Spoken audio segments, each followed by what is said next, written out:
इतिहास के पन्नों में सुनहरे अक्षरों से लिखी जाएगी तेरी कहानी।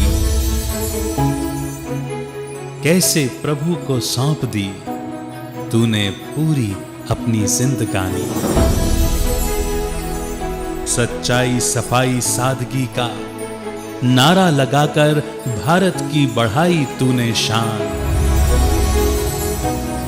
इस धरती को गुलिस्तां बनाया तू है शान-ए हिंदुस्तान। कभी दुर्गा कभी शीतला बन वरदानों की वर्षा की। मातृ प्रेम लुटाया सब पर है रूहानी पालना की। तेरी शिक्षाओं की कुंजी ब्रह्मा वत्सों द्वारा पाई है। तेरी यादों को संजोकर एक नई माला बनाई है, एक नई माला बनाई है, एक नई माला बनाई है। कंपेनियन ऑफ गॉड, दादी जानकी।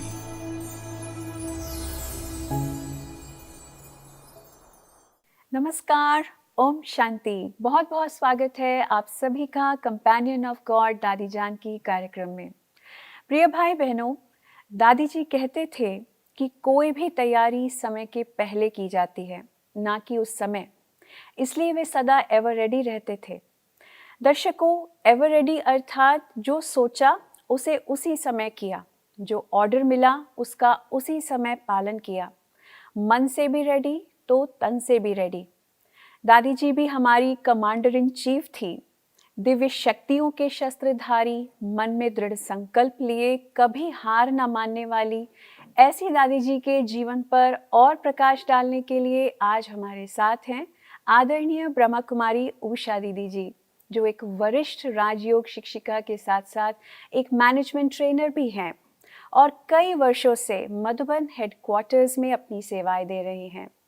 आपके लेक्चर्स कई भारत के चैनल्स पर भी प्रसारित किए जाते हैं और आप ब्रह्मा कुमारीज की पॉलिटिशियन सर्विस विंग की हेडक्वार्टर्स कोऑर्डिनेटर भी हैं। तो आइए सुनते हैं उषा दीदी जी से दादी जी के साथ के उनके अपने अनुभव। दीदी, आपका बहुत बहुत स्वागत है। ओम शांति। ओम शांति। ओम शांति। दादी जी के साथ तो आपने इतना समय बिताया होगा मधुबन में रहते हुए, तो उनके बारे में पहले जाने तो हम सबसे पहले आपके बारे में जानना चाहते हैं कि आप इस संस्था के संपर्क में कब आए, कैसे आए और ये संकल्प आपने कैसे लिया कि आप अपना पूरा जीवन यहाँ समर्पित करेंगे। ऐसा है कि ईश्वरीय विश्वविद्यालय के साथ हमारा कनेक्शन करीबन 1974 जी, जब विदेश के अंदर सबसे पहला सेंटर खुला था। एक लंदन में खुला था और लंदन से फिर अफ्रीका में खुला था जी। तो उसी समय वहाँ पर बहनें आई थी, वेदांती बहन, चंद्रू बहन। तो उस समय हमारे शहर में उन्होंने एक राजयोग शिविर का आयोजन किया था। तो उस समय जाते थे, लेकिन मैं तो बहुत छोटी थी, 12 साल की थी, तो इतना कुछ समझते नहीं थे। लेकिन उसके बाद जो है कंटिन्यू क्लासेस चलने लगे, तो उसमें उन्होंने एक चिल्ड्रंस क्लासेस खोला। तो जैसे वाइट बोर्ड और पेन लेकर के बताते थे आत्मा का स्वरूप ऐसा होता है, हम ये शरीर नहीं है, आत्मा है। इस तरह से चिल्ड्रंस क्लासेस में हम लोग ने शुरू किया। कई बच्चे थे तो कई बार मजाक भी करते थे, आत्मा का स्वरूप देख करके जैसे टीज भी करते थे कि ये तो बिल्कुल एक जैसा है, हाँ ना। तो कहने का भावार्थ के धीरे धीरे फिर जैसे जैसे क्लासेस करते गए तो एक अपने आप ही जुड़ते गए। हो सकता है कि बचपन के कुछ संस्कार ऐसे हैं तो उस कारण से भी। तो इसीलिए विशेष 1974 से दिवाली के दिन थे, तो उस समय हमारा वहाँ कनेक्शन जुड़ा ब्रह्मा कुमारी से। और 75 में मैं पहली बार माउंट आबू वहाँ के ग्रुप से ही के साथ ही आई थी। उस ग्रुप के अंदर विशेषता ये थी कि पहला फॉरेन ग्रुप था। कि जब 5 भाई बहनें लंदन से आए थे, 5 भाई बहनें हम अफ्रीका से आए थे। तो जैसे साकार बाबा के शब्द साकार हो रहे थे कि एक समय आएगा विदेश के भाई बहनें भी आएंगे। जी जी जी। तो जैसे सारे मधुबन के अंदर 75 में जब ये पहला ग्रुप आया 10 लोगों का, तो उसको कहेंगे कि इतनी खुशी थी हर एक के अंदर, दादियों के अंदर, जी जी जी। तो सभी मधुबन निवासियों के अंदर। तो जैसे ऐसा महसूस हुआ हमें फर्स्ट टाइम कि जैसे कोई हथेली पर रखा जाए, हाँ। इतना प्यार मिलना, खातिरी भी इतना होती है। खातरी करना जी, जी, सब जी। बातों से, तो बहुत अच्छा लगा। और उस समय कोई पाबंदी नहीं थी कि भाई हफ्ता ही रुकना है हाँ जी। या 15 दिन रुकना है। बिल्कुल। और उस समय बाबा भी ऑल्टरनेट डे पर आते थे, हिस्ट्री हॉल में मिलते थे। जी। तो उस समय जो है पहली बार जैसे बाबा के साथ भी अनेक बार मीटिंग्स हुई। तो जब पहली बार मैं बाबा के सामने गई, अव्यक्त बाबा के सामने, जी। तो सबसे छोटी कुमारी मैं ही थी उस समय, बाकी मेरे से सब बड़े बड़े थे। जी। तो उस समय बाबा ने मुझे यही लाइंस कही कि एक कुमारी 100 ब्राह्मणों से उत्तम है, जी। तो कितने ब्राह्मण तैयार करेगी। जी। तो मुझे इतना हिंदी स्पष्ट समझ में नहीं आता था, लेकिन फिर भी समझ गई बाबा की भावना। उसके बाद बाबा ने बहुत कुछ कहा, लेकिन ये पहली लाइन मुझे याद रह गई। तब मन में आया कि अभी तक तो खुद का चलने का इतना ठिकाना नहीं है, और बाबा कहते हैं कितने ब्राह्मणों को तैयार करेंगी। लेकिन बाबा तो जानी जाननहार है शायद, कि बाबा भविष्य बहुत अच्छे से जानता था। और इसीलिए बाबा ने ये लाइंस जब कही तो जैसे एक तीर की तरह अंदर लग गई। और तब से लेकर के धीरे धीरे धीरे धीरे एक इस ज्ञान मार्ग की ओर, इस डिसिप्लिन, इस लाइफस्टाइल की ओर आगे ये हुआ, जी, आकर्षण हुआ। तो आप दादी के साथ आए थे यहाँ पे, जानकी दादी के साथ, या अलग आए थे? नहीं, जानकी दादी उस समय नहीं आई थी। हाँ। और तो दादी से फिर आप पहली बार मधुबन में मिले? नहीं, पहली बार मैं लंदन में मिली जी। लेकिन हाँ, दादी के बारे में मैंने बहुत कुछ सुना था कि दादी बहुत अच्छा क्लासेस कराती है। हाँ। और दादी के क्लासेस का जैसे विशेष शौक रहता था सुनने का। तो मन में आता था कि दादी कैसे करा सकती है इतना। तो जब दादी के बारे में जानने का प्रयत्न किया तो पता चला कि दादी जो है एक मुरली करीबन 12 बार पढ़ती थी। जी जी। और इसीलिए दादी के जैसे नस नस में वो ज्ञान इस तरह से समाया हुआ था, और इसीलिए इतना अच्छे क्लासेस कराती है दादी। हाँ। तो मैंने सोचा कि अगर दादी 12 बार पढ़ती थी तो मुझे भी मुरली का अध्ययन बहुत अच्छे से करना है। जी जी। तो जब मैं सेंटर्स पर जाने लगी, सेंटर्स पर मतलब रहने लगी, तो उस समय जो है मैं लक्ष्य रखा कि मुझे कम से कम 10 बार तो पढ़नी ही है मुरली।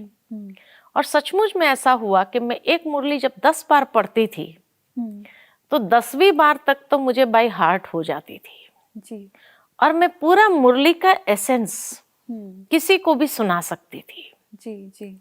तो तब मुझे महसूस हुआ कि दादी जानकी इतना अच्छा क्लासेस कैसे कराती है। जी। और उनसे ही जैसे ये प्रेरणा प्राप्त करके धीरे धीरे क्लासेस कराने की भी एक जैसे कि ट्रेनिंग हो गई, ट्रेनिंग अपने आप हो गई। जी जी। तो मुरली को 10 बार जरूर अध्ययन करती थी और पढ़ती थी और सुनती थी। बाकी दादी जानकी से पहली मुलाकात मेरी बॉम्बे विले पार्ला में हुई थी। ओके। कि दादी जब विदेश से आती थी तो नेचुरल है कि जब भी कोई विदेश से आता था तो मेरी ड्यूटी लगती थी कि कोई भी आता है तो उसको एयरपोर्ट से रिसीव करना, उसको छोड़ना, उनको कुछ भी चाहिए करे तो उनको उस हिसाब से देना करना। तो इसीलिए जब दादी जानकी जी पहली बार आए बॉम्बे में तो उस समय मैं उनको रिसीव करने गई थी। और आकर के उनको थोड़ा ही समय बिताना था और फिर दूसरा फ्लाइट अहमदाबाद के लिए लेना था। तो थोड़े समय के लिए ही रहे थे और फिर दूसरे दिन सुबह सुबह, क्योंकि उनको जाना था 5 बजे का या 6 बजे का फ्लाइट था उनका, तो 4 बजे तो घर से निकलना ही पड़ता है। तो उस समय जो है मैं साथ में थी, उनको कुछ चाहिए करे देने करने के लिए। तो फिर जो है हम लोग निकल गए जी। जब निकल गए तो दादी की मैंने ये बात नोट किया कि बहनें सोई हुई थी। तो मैंने सोचा बहनों को उठाऊं कि दादी जा रहे हैं, सभी दृष्टि ले, सभी जैसे विदाई दे दादी को। दादी ने कहा नहीं, किसी को नहीं उठाना, सोने दो। हाँ जी। है ना। और जैसे मेरे को अंदर में कॉन्शियस बाइट कर रहा था कि हम इसी तरह घर से निकल जाएं, हाँ। लोग मेरे को ही कहेंगे तुमको तो उठाना चाहिए हाँ, था। हाँ, हाँ। लेकिन दादी ने कहा नहीं नहीं, बिल्कुल नहीं, बिल्कुल नहीं उठाना है, चलो तुम बैठो। तो मुझे आया कि दादी कितना ख्याल रखती है कि बहनें रात को भी देर तक बैठी थी, सोई नहीं थी, और दूसरे दिन सारा दिन भी उनको काम करना होता है, और इसीलिए उनको जगाओ नहीं, थोड़ा रेस्ट करने दो उनको भी। और अपने आप निकल गए हम लोग घर से। अच्छा, वहाँ जाने के बाद पता चला फ्लाइट लेट है जी। तो इतना मौका मिला मुझे एयरपोर्ट पर अकेले दादी के साथ वो लाउंज में बैठने का। और फिर मैं दादी से बात करती रही, कुछ न कुछ ज्ञान की बातें, कुछ न कुछ पूछती रही। तो उनके बारे में जैसे बहुत अच्छी मेरे मन पर जो छाप थी, बहुत अच्छी, क्योंकि इस तरह का मैंने जैसे कोई महान आत्मा को देखा नहीं था इस तरह की। दीदी, जैसे आपका जो फोटे है वो गीता है, और आप गीता पे बहुत अध्ययन करके इतनी क्लासेस आप कराते हो, तो एक अथॉरिटी हमें दिखती है। तो दादी जी की विशेष क्या अथॉरिटी आपने देखी? ज्ञान की ऐसी कौन सी बात है जिस पे वो ज़्यादा फोकस करते थे? मेन उनकी बातें रहती थी बाबा। वो जैसे बाबा को हर बात में बीच में जैसे ले आना, मना भूलना नहीं कभी बाबा को जी।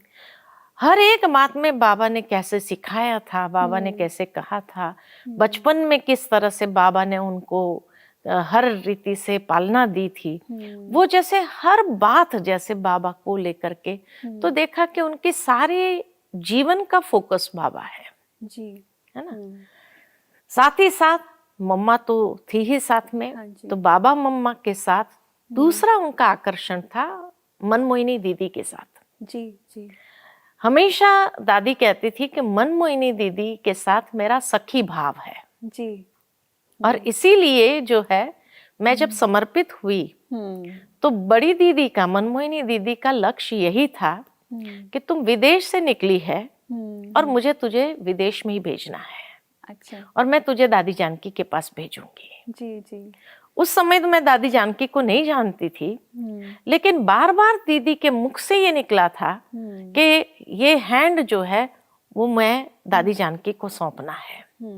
खैर फिर मेरा ड्रामा ही कहे कि मुझे बॉम्बे जाना पड़ा जी। और दादी जानकी की पालना में रहने का वो सौभाग्य नहीं मिला, लेकिन बहुत अच्छी पालना का अनुभव मैंने जरूर किया जब मेरा लंदन जाना हुआ। जी जी। तो आपने क्या पालना का अंतर देखा, दादी इन इंडिया एंड दादी इन फॉरेन लैंड्स? ऐसा है कि मैंने ये देखा कि दादी का इतना ये रहता था, मधुबन से आई। अच्छा। और मधुबन से आई है तो जरूर है कि मधुबन का आदर्श वहां की बहनों के सामने भी जरूर तुम्हें रखना है। दूसरी बात कि कोई भी समय मेरा ऐसा वेस्ट ना जाए, तो दादी ने भाई हर जगह क्लासेस का ये किया था कि यहाँ भी जाए, यहाँ भी जाए, क्लास कराए, यहाँ भी जाए, हर जगह क्लासेस कराने के लिए भेजते थे। और मधुबन की छाप वहाँ की बहनों के ऊपर छोड़नी है जी। तो दादी ने मुझे जैसे सिलेक्ट किया और कहा देखो, बहुत प्राइवेटली जैसे बुला करके कहा मुझे कि ऐसा है कि तुम मधुबन से आई हो, सरीखी हो, वहाँ की बहनों की हम सरीख हो, तो सारी बहनों ने तेरे लिए घूमने का प्रोग्राम बनाया है, पिकनिक का प्रोग्राम बनाया है। जी जी। और ये भी मुझे पता था क्योंकि बहनों ने कहा था कि हमने जो है वो वहाँ लंदन में ओपन बस होती है, घूमने की टूर बस होती है, तो उन्होंने कहा हमने एक बस बुक किया है और सारी बहनें हम जाएंगे, पिकनिक भी करेंगे और आपको सारा लंदन घुमाएंगे।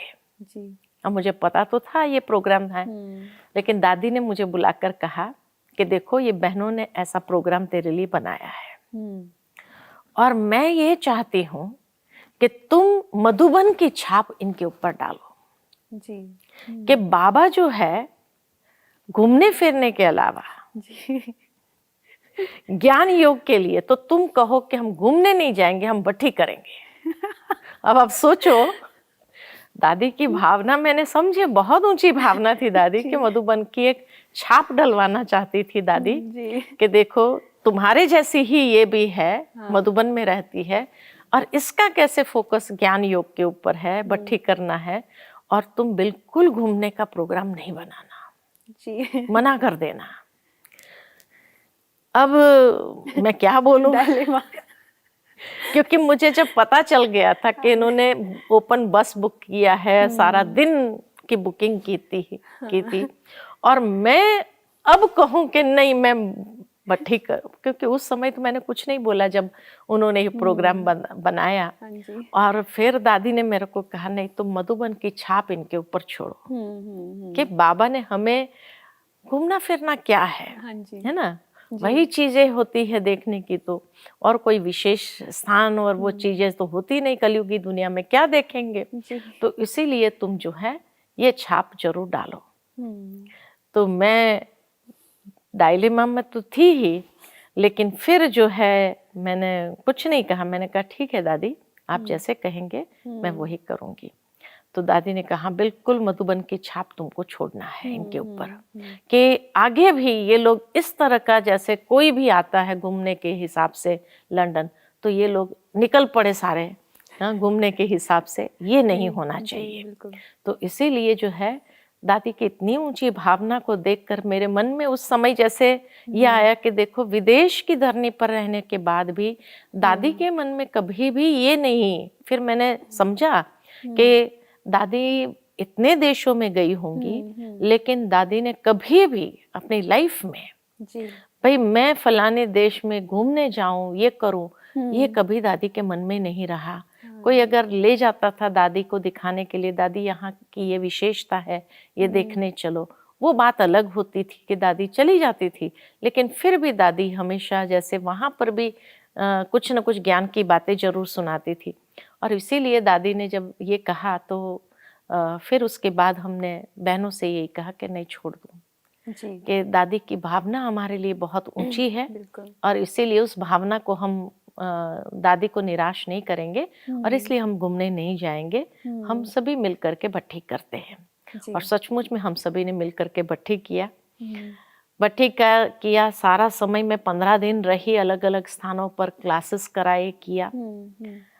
और जो है फिर दूसरी जो विशेष बात मुझे ये लगी कि मैं जहाँ भी क्लास कराती थी, क्लास के बाद जो है ना, जब जैसे ही दादी के पास आती थी, समझो सुबह क्लास करा के फिर शाम को दादी अलग अलग जगह पर क्लास करा के रात को मैं पहुंचती थी, तो जैसे दादी के पास जाती थी मिलने के लिए कि आज फलानी जगह गई, यहीं गई, तो दादी कहती थी जो मैंने क्लास में वहां सुनाया होता था जी, तो दादी उसी पॉइंट को लेकर के इलेबोरेट करके मेरी जैसे और वृद्धि ज्ञान में करनी हो और उस बात की और उस पॉइंट की गहराई में उसकी वृद्धि करने के लिए उसी पॉइंट पर सुनाती थी।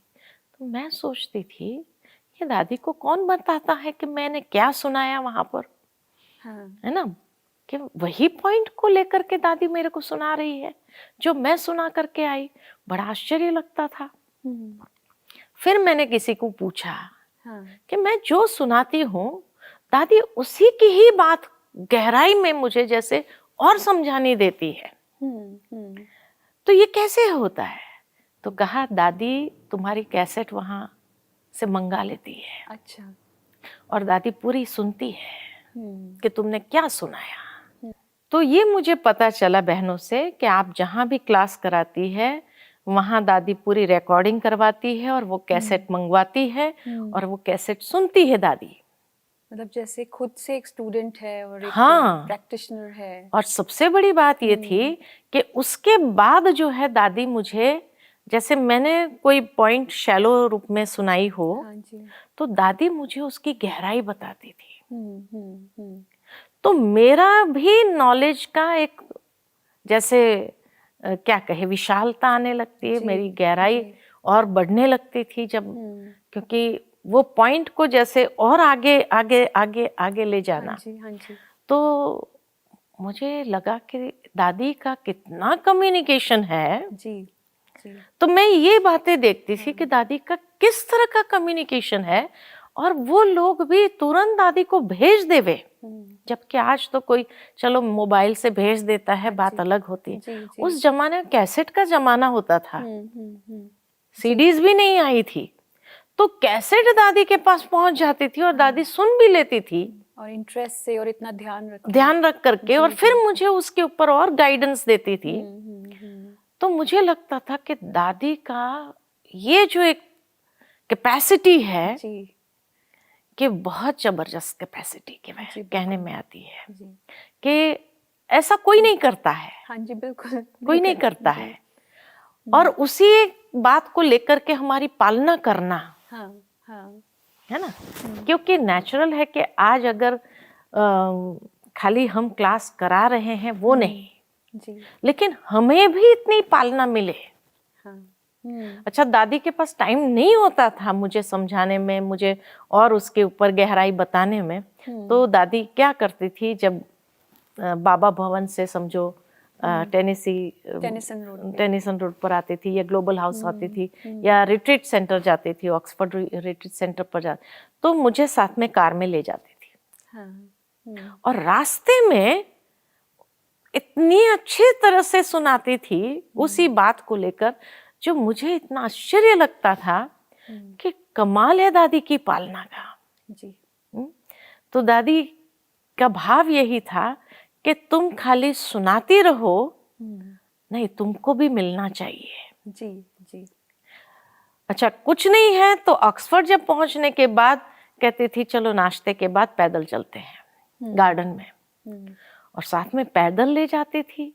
माना इतनी परवरिश करना कि एक एक सेकंड मेरी पालना करते हुए मुझे जैसे फील कराना कि मैं भरपूर हो रही हूँ। खाली मैं क्लास करा रही हूँ ये नहीं, लेकिन मुझे भरपूर करना, ये दादी का भाव रहता था। तो दादी, जैसे आप बता रहे हो कि वैसे बहुत डिसिप्लिन थे और लवफुल भी थे, तो ज़्यादा आप क्या कहोगे, लॉफुल ज़्यादा थे या लवफुल ज़्यादा थे? दोनों स्वरूप देखा है मैंने, लेकिन लवफुल ज्यादा लगा मुझे। अच्छा। उसका कारण ये था कि मेरे प्रति दादी का प्यार ही प्यार रहा। कई बार मधुबन में मैंने देखा कि दादी मुझे ये कहती थी कि उषा तुम आओ मेरे पास में, बैठ के चिट चैट करेंगे। उनको इतना अच्छा लगता था, पता नहीं। और जब गीता के भगवान का विषय में मैंने शुरू किया, तो उसके बारे में भी कभी कभी पूछती थी, क्या सुनाती है तुम? हाँ जी। क्या बताती है? तो माना इतनी बड़ी दादी होकर के हमसे पूछे कि ये निर्माणता ही है, और कहती थी कि तुम आओ हम बैठ के चिट चैट करेंगे। उसके बाद जब मैं ज्यादातर बाहर ही बाहर रहती थी, अक्सर मेरा प्रोग्राम बाहर, लेकिन जाने से पहले छुट्टी लेके जरूर जाती थी दादी से। तो दादी को जब मैं बताती थी, दादी मैं अभी यहाँ जा रही हूँ, यहाँ जा रही हूँ, यहाँ से होकर के आऊँगी, अभी सेवा के लिए जा रही हूँ, तो दादी मेरे को कहती दी कि उषा तेरे पैरों में तो चक्कर पड़ गया है, तुम तो मधुबन में टिकती ही नहीं हो, बाहर ही बाहर है।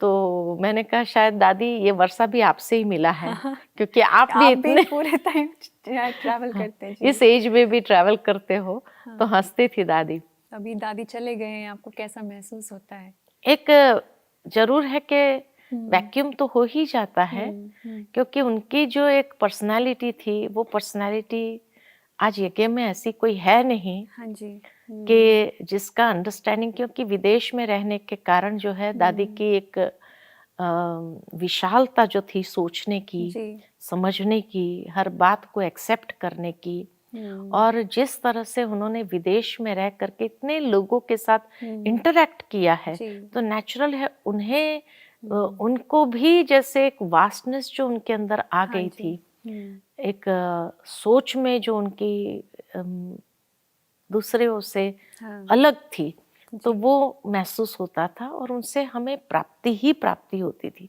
तो ऐसी पर्सनालिटी आज यज्ञ के अंदर कोई नहीं है। विदेश की बहनें कई हैं, मैं नहीं कहती हूँ, और उनकी भी विशालता बहुत होंगी, बहुत ज्यादा दुनिया का ज्ञान, बाबा का ज्ञान बहुत होगा, लेकिन जिस तरह से उन्होंने हमको क्लोज महसूस कराया, हमको समझते थे, आज वैसा समझने वाला कोई नहीं है। जी, बहुत बहुत धन्यवाद दीदी आपका, इतनी सारी दादी जी की बातें हमारे साथ शेयर करने के लिए। Thank you so much.